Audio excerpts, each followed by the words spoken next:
আসসালামু আলাইকুম ওৰহমাতুল্লাহি ওয়া বাৰাকাতুহু। আপোনালোকৰ ওপৰত আল্লাহৰ ৰহমত বৰকত আৰু শান্তি বৰ্ষিত হওক।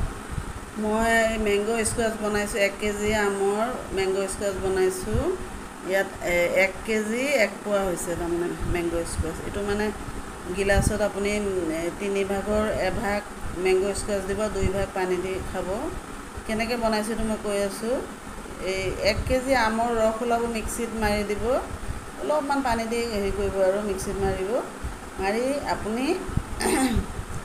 1 কেজি আমত আপুনি 3 পোৱা পানী দিব, দি পিনি আৰু চেনি দিব আধা কেজি, দি পিনি আপুনি জাল কৰিব। কৰি পিনি অলপমান নিমখ দিব আৰু এটা নেমুৰ ৰস দিব, আৰু কালাৰৰ কাৰণে অৰেঞ্জ কালাৰ দিব বা য়েল্ল' কালাৰ দিব। এনেকৈ দি পিনি আপুনি জাল কৰি থাকিব। যেতিয়া একদম উতল আহিব তেতিয়া আমৰ ৰসখিনি ঢালি দিব, দি পিনি আৰু 10 মিনিটমান জাল কৰিব। কৰাৰ পিছত আপোনাৰ মেংগ' স্কোৱাচ ৰেডি। এইটো ল'ৰা ছোৱালীক খুৱাব, নিজে খাব, হেল্ডি ড্ৰিংক, ঘৰতে বনাই খাব। ইয়াত কোনো কেমিকেল নাই। আপোনালোকে বনাই খাই চাবচোন।